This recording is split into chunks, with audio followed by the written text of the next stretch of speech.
Hi everyone, welcome back to the channel. If this is your first time here, my name is Johan Smith. I am a registered debt counsellor practicing at First Urban Financial Services in South Africa.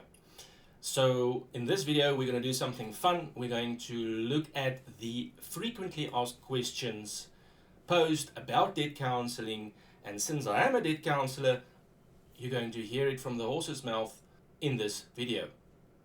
So basically I thought, let's go to Google and see what are the most frequently asked questions about debt counselling and just in general the process around the Credit Act. Anything that pops up, I'll take some questions. I'll decide which ones I'm going to take. Some of them may not be applicable or with exactly in line with what I do, but let's see how we get on.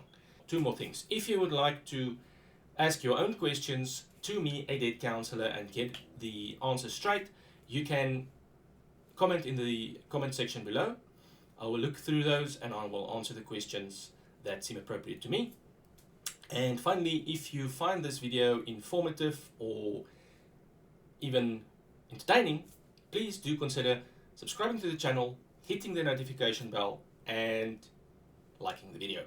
So without any further ado, let's get into questions asked around the web on Google about debt counselling, and I can give you my perspective as a debt counsellor on these questions and hopefully get them answered for you. So there we go. Here we have it. I've already searched here, typed here, debt counselling, searched questions South Africa. Let's get down. Here we go. Debt counselling questions. Okay. Question number 1. What is debt counselling?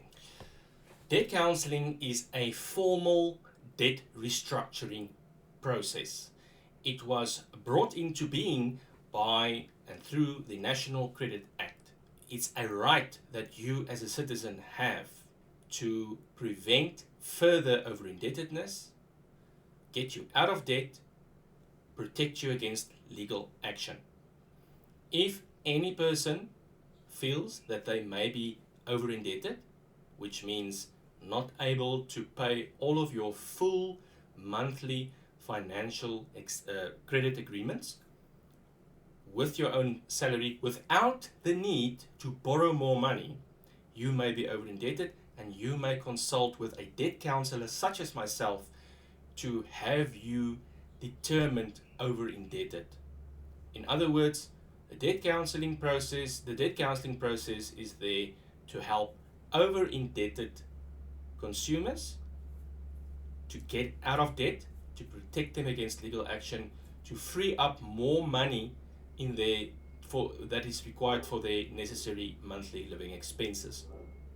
So basically, debt counselling is a right that you have. It will reduce your monthly installment and it will help you to get out of debt and protect you against legal action. If you are at all overcome and not able to pay your monthly obligated credit installments. Next question.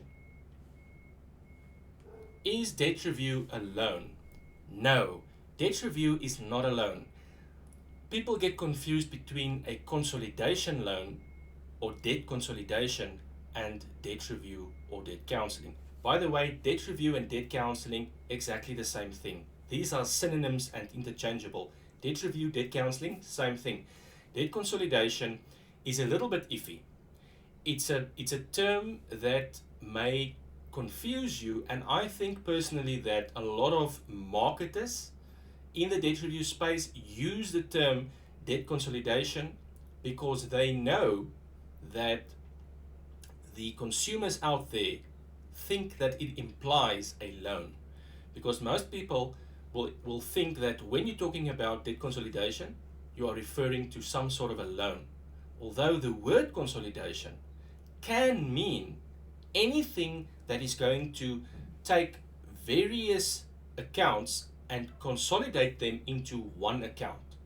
And this is where the confusion steps in, and some people end up under debt review without their knowledge. This is not to say that debt review is a bad thing. Debt review is a very, very good thing for those who need it, but you must have informed consent and make sure that your consumers know what they are applying for. If I want to buy a car, I don't want to walk out of there with a boat. Okay? It's not what I wanted. So when you are consulting with consumers, make sure they understand exactly what is what. So, is debt review a loan? No. What is the basic premise of a loan? The basic premise of a loan is I take my money and I use it to either give it to you or to pay something for you. That is a loan.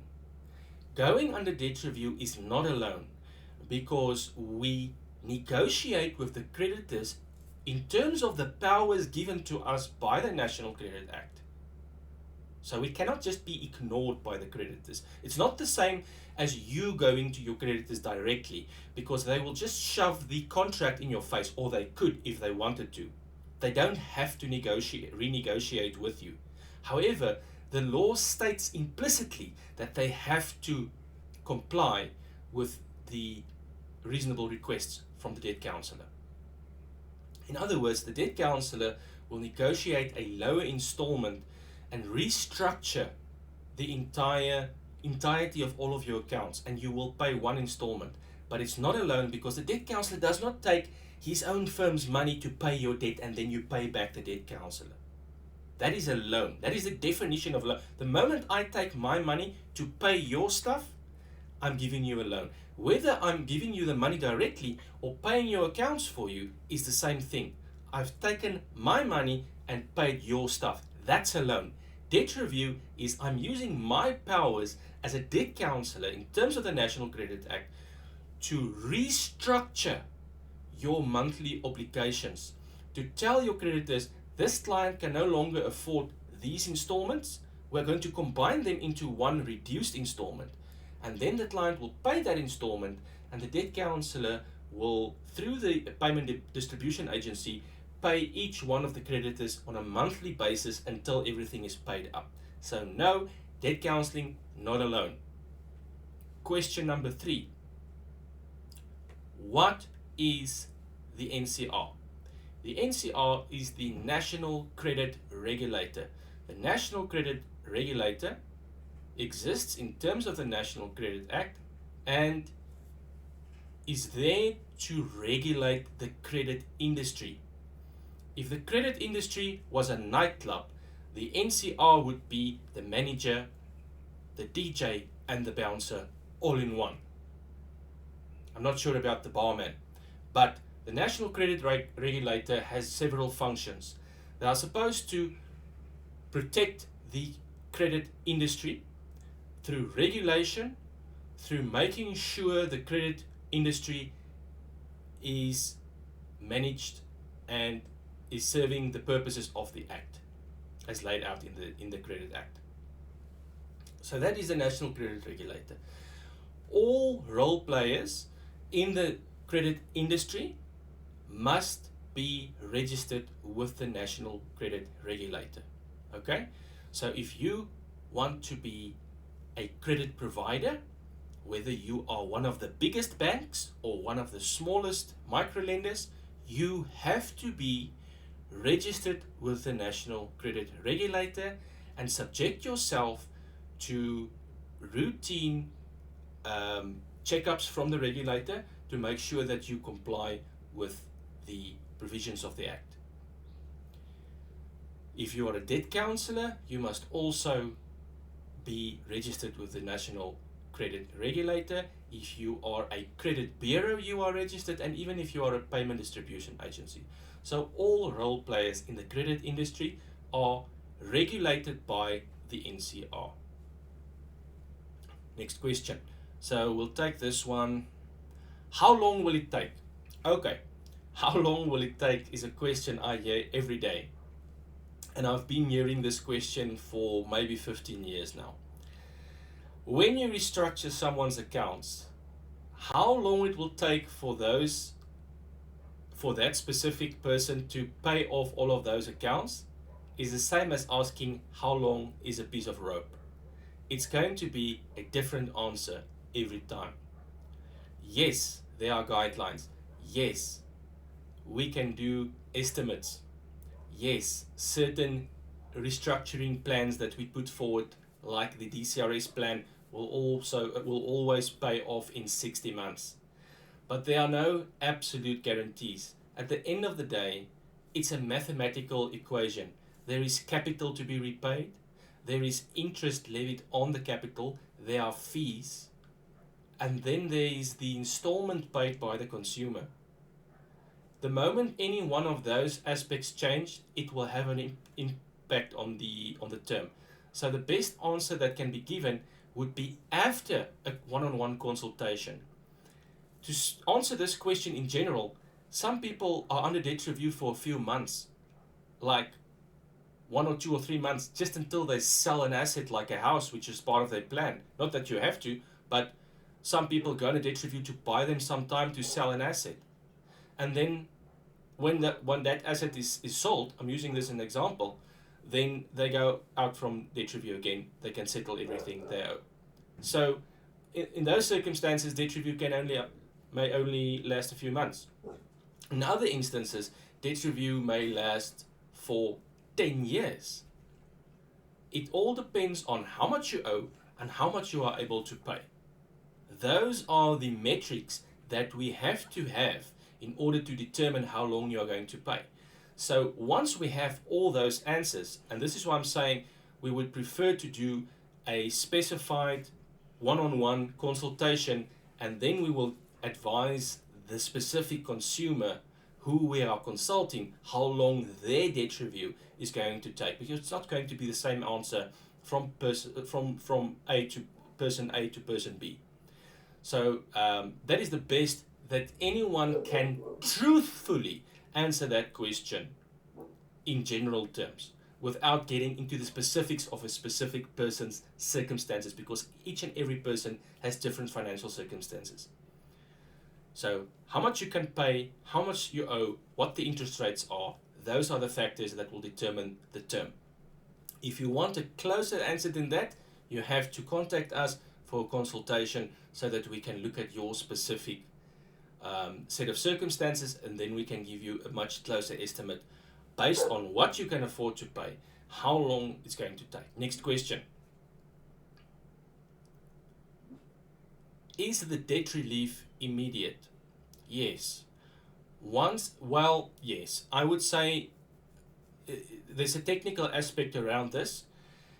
Yes, in the sense that the moment the Form 16 is signed, which is the application form, and the first notice goes out to creditors, once that happens, no creditor can start any legal action from there on until the findings have been completed and until the debt review application has been finalized. If the debt review application goes ahead, then obviously you will be protected for the remainder of the debt review term. So there is a period of time, technically. I want to explain this to people because it's very confusing. When you apply for debt review, there is a technical aspect, a legal aspect, and then I'm also going to discuss the practical aspect, okay? Because these two in reality are not exactly the same, okay? The legal aspect is that the process works thusly. You apply for debt review by completing the debt review application form. Within the next few days, the debt counsellor needs to send notification out to the credit providers to confirm the debt that you have listed in the application. In other words, I don't know why someone would lie about saying that they owe something which they don't owe, but this is what the law says. I have to verify with the credit providers that you owe what you think you owe, because that is one of the three main aspects or points of data that I require to determine whether or not you are over indebted, because you need to be over indebted to be able to, or at least have it must be the case that there must be a likelihood that you will become over indebted soon, either one of those, for me to accept you as under debt review. In other words, I have to get I have to get the notification out to the creditors, and I have to give them a specified amount of time to reply to me with confirmation that indeed the debt is eligible to be placed under debt review, and what the balances and interest rates they do, and all of the financial information around the accounts are. They provide this to me in the form of a certificate of balance. Then the debt counsellor, upon receiving the documentary proof substantiating the claim or letting the specified amount of time pass, because the credit providers cannot sabotage the debt review process by just not giving a reply. After a certain amount of time, the debt counsellor may then use what the consumer provided them with as proof. So, but we have to give that amount of time for the credit providers to actually give us the confirmation. So for that short period of time, which usually is around, in reality is usually about 2 weeks, because you have weekends and you have some credit providers that takes a little bit longer. So in reality, about 2 weeks, then you are ready to make the determination. Once you have the confirmation of those accounts, then the determination is made, and then the debt is restructured, and then credit providers are no longer supposed to ask you for payments anymore. So I would say, in reality, don't go on the 5 days or 10 days, depending on how you look at it, stated in the Act. Think about 2 weeks. Credit providers will, after you apply, credit providers may still request payments from you, because they are working on that technical aspect, that the debt counsellor has received your application, but the debt counsellor has not yet confirmed that you are over indebted. In other words, the debt counsellor has not yet accepted your application, because we as debt counsellors send out the first notification to request the information from the creditors to confirm the debt that you have stated in your application, although we already draw a credit report which sort of confirms it, but it can still be inaccurate. So we have to request the credit providers the certificate of balance. And then after we have that confirmation and we do our assessment based on your income, your expenses, and the credit either confirmed by the credit providers or substantiated by yourself if the credit providers did not answer us within the allotted amount of time, we then send out a second notification wherein we either accept the application as under debt review or reject the application. Because if for some inexplicable, strange reason it comes to light that all of the accounts that you listed, or whatever amount of them, actually the debt is not owed. In other words, the credit provider sends us feedback saying that no, this guy doesn't owe us money, this lady doesn't owe us money, or the amount is not nearly as much, or the installment is not nearly as much. If that is the case, then and that causes the equation to change from what you have led us to believe in the consultation, and you are no longer over indebted, then we have to reject that application. So it gets technical, but yes, debt relief is almost immediate. We have to do the assessment to determine whether or not we're going to accept the application or not. That is a legal requirement. Any debt counsellor who pretends that this is something that they don't have to do or their company doesn't do is not acting in accordance with the law, and that is that. We have to do the assessment after we have waited for the certificates of balance from the creditors for the allotted amount of time. If before we have received all of the certificates of balance, but those we have received already shows the consumer to be over indebted, we may go ahead and confirm and accept that application, as long as we have either enough documentary evidence that the consumer is over indebted, or have waited the allotted amount of time, the time for the credit provider to give us this information has run out. Then we can rely on the consumer or the credit bureau information. So the debt relief is immediate, you might say. One last note, in terms of reality, when we consult a consumer, we draw a credit report and we look at the financial documents. The chances that the credit provider will provide us with information that is so different from what the consumer and the credit report and the bank statements have provided to us are so extraordinarily low that I cannot think of a single case where it has made, in my personal practice, where it's made such a big difference that the entire over-indebtedness have been overturned. Maybe once or twice in many, many years, but it's such a small fraction that I almost want to say, well, but I can't. This is a legal business, a legal type of work, so there's always a chance. And it's difficult. Consumers want definitive answers. They want to know 3 days, 5 days, 10 days, yes, no. When it comes to legal things, it's not that simple. But overwhelmingly, you might say the debt relief is immediate. Okay, what is a credit report is our next question. So a credit report is a report that everyone in the country has. It's connected to your identity number. It is managed and held by the credit bureaus, who are also registered with in terms of the Credit Act, with the National Credit Regulator. And it is a financial management report on how you manage your credit, if I can put it that way.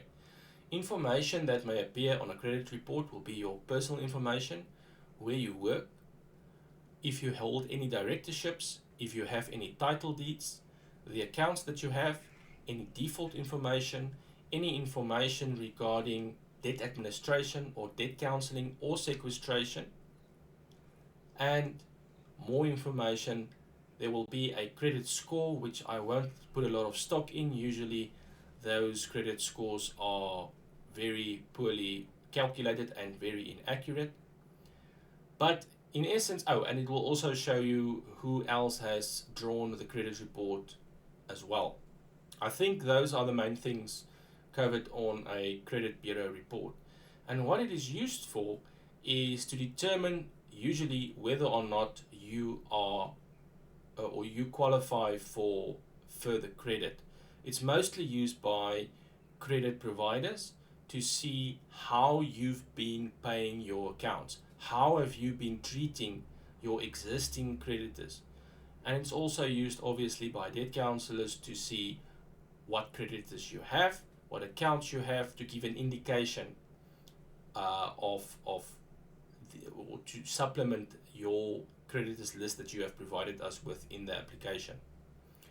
Obviously, as I said in the previous question, we have to get the certificates of balance from these creditors to confirm the information, and they have an allotted amount of time to provide us with that. Otherwise, we can proceed with that information or the information that you have provided us with. So that, in essence, is a credit report. It's updated by several industry players. Credit providers will update it, the National Credit Regulator will update it, and so on. There is no such thing as a blacklist. People always talk about being blacklisted. Blacklisting, there is no blacklist. There is just a credit report, okay? And it can have either good information or bad information. It can either indicate that you are a good payer or that you are a bad payer. And that is that. There is no separate blacklist somewhere. There is only status updates, a credit score, and things like that on your credit report, of which there is only one report, okay? That details all of your credit history, basically, up to a certain point in time. Okay, will the credit bureaus be informed when I go under debt review? Yes, they will be informed. This is a legal requirement where it is done to ensure that while we are restructuring someone's debts and while we are helping that person to get out of debt, and where the credit providers usually comply and work with us in order to restructure the accounts, and they reduce the installment, we increase the term sometimes, and in many cases, after negotiation and with creditor consent, we are able to for them to agree to reduce the interest rates. It's no use for a credit provider to go through all of these steps to help you get out of debt. They basically sort of let go of some of their rights in terms of the agreement. They let you out of some of the obligations. When they change the interest rate, that is something that they do in good faith with agreement. And it is not fair towards credit providers for them to help you get out of debt on the one side, on the one hand, while you are doing everything in your power to stay in debt and borrow more money on the other side. So for that reason, you're not allowed to incur any further credit while you're on a debt review, because that is fair. Everybody's trying to help you get out of debt, and you just want to keep on borrowing. You want the benefit of the lowered installment and in some cases the lowered interest rates, and you want to keep on borrowing. That's not fine. That's not okay. So yes, it is listed on your credit report for as long as you are on the debt review. The moment the debt review is paid up, in other words, all of the accounts are paid up and the clearance certificate is submitted, the law says that the listing of you being under debt review must be expunged. Expunged meaning deleted completely. No one needs to know that you have ever been under debt review. It's certainly not anyone's business. If the Credit Act stipulates that that information is expunged, then that is nobody else's business. And I would include under that other credit providers that you may encounter later on. That's all I will say on that. But there will be no evidence of you ever being under debt review once your credit report listing as under debt review has been deleted. So basically, yes, the credit bureaus are informed, and there is a listing of debt review placed on your credit bureau or your credit report for as long as you're on a debt review. Once the debt review is finalized, that listing is removed and you will be able to incur any new credit that you like. Okay, so I think I'll take one more. Ooh, no, these questions are too good. I'll take two more questions for this video and then we'll wrap up this video. So, can debt counseling be cancelled is our next question. Whew, this is a hot question. A lot of people want to know this, and there's a lot of misinformation about this question as well. I'm going to give you the bullet points. It gets a lot more technical, but you can take my word for it. Number one, in terms of how it stands today. Today is the 23rd of January 2024. A lot of things have changed in the last few years around this question. And this is where the confusion comes in, because some people have outdated information. So I'll give you the most up-to-date information on this question. As of today, once you submit a signed Form 16 debt review application, okay, you cannot cancel that application. You can't. This has changed recently. It used to be that there would be some sort of a cool down period where a consumer was able to change their mind and cancel the application. Once you submitted the Form 16, you cannot cancel the application. What can be cancelled is that the debt counselor is able to reject the application. So, you apply, the first notification goes out requesting the credit providers to provide their certificates of balance. If the debt counsellor then sees upon receipt of these certificates of balance, or when the allotted amount of time has run out, that you are not over indebted, then the debt counsellor can still reject the application. But that is for the debt counsellor to decide. It's no longer for you to decide. Once you have submitted, this is where you have to sort of, stay with me on this explanation, because it's very technical. You cannot cancel the debt counselling once you submitted the Form 16 application, number one. The debt counsellor, however, can still reject the application, which is the same as cancelling it from his or her side. Once the 17.2, however, is submitted and the debt counsellor has accepted the application, then the debt counsellor cannot cancel the application either. The application must then be referred to court or to the National Consumer Tribunal. Okay? There is a process where the prayers may be changed in the court documents to request the court and say, because the court now has to confirm the debt counsellor's assessment. Okay, so the matter must go to court. At court, the magistrate can then say, okay, we see here that things have changed and this consumer is no longer over indebted. Then the court order there may be a court order granted to say this consumer is not over indebted. That may be submitted through the NCR system to the credit bureaus, and that should also have the same effect as a debt review being cancelled. Okay?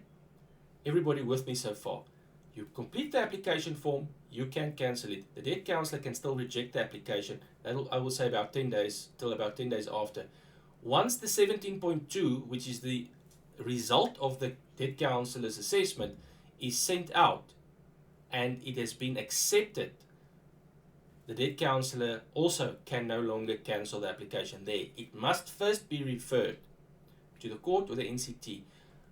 The last stop is the court or the NCT that can confirm this person is no longer over indebted. So the debt counsellor can then change his plea to say, no, or his prayers to say, no, this person is no longer over indebted, something has changed in the lotto, or something has changed in the last few months, and then that magistrate or NCT official can still issue an order to say this person is not over indebted. That would still serve the purpose of cancelling the debt review. Once the order is granted, either in court or on the NCT, the debt counselling cannot be cancelled.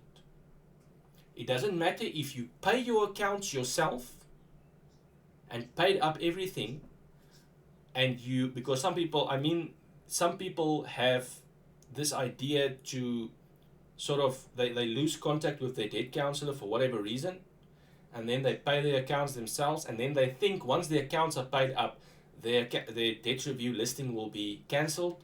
Some people phone the debt counsellor after having a change of heart, notifying the debt counsellor telephonically that they are going to cancel everything. Some people send an email saying that they are going to cancel the debt review process, or we are informing you herewith that we are cancelling your application.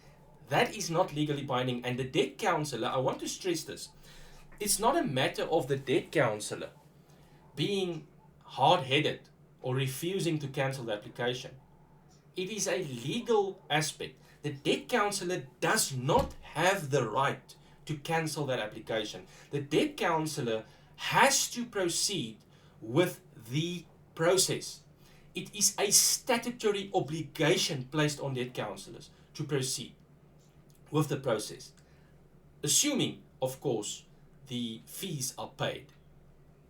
Now, so the only way to cancel a debt counselling after the court order or the NCT order has been granted is to pay up all of the accounts, and then for the debt counsellor to issue the paid up certificate, the Form 19 or the clearance certificate as it is usually called, with the attached proof of payment paid up letters, and that is then certified and submitted to the Debt Counselor's DHS system. And then through there, the NCR will send that to the credit bureaus and the listing will then be removed. Okay, to sum up, when can you cancel debt review? When can't you? Once you submit the Form 16, you cannot cancel it anymore. The Debt Counsellor can still reject it until the 17.2, which is the result of the assessment. Once that assessment has been, however, determined that you are over indebted, the matter must be placed before court or NCT, and they can then finally decide whether or not the person is over indebted. If not, they can issue an order stating that it should be cancelled. If it is decided that the person is over indebted, it cannot be cancelled by anyone or any court in the country until that all of the accounts are paid up, except for a home loan, which is an exception on the process, and then but the clearance certificate must be issued by the Debt Counsellor. So running away and paying all of your accounts on your own and never letting your Debt Counsellor know is not going to work. You are placed under debt review by a Debt Counsellor and you are let out of debt review by a Debt Counsellor. It doesn't have to be the same Debt Counsellor. Okay? If your Debt Counsellor has since died or gone missing, or you don't want to speak to them again, and you paid up all of your accounts, you can transfer your application to a new Debt Counsellor and they can help you with the clearance certificate for a fee. Final question.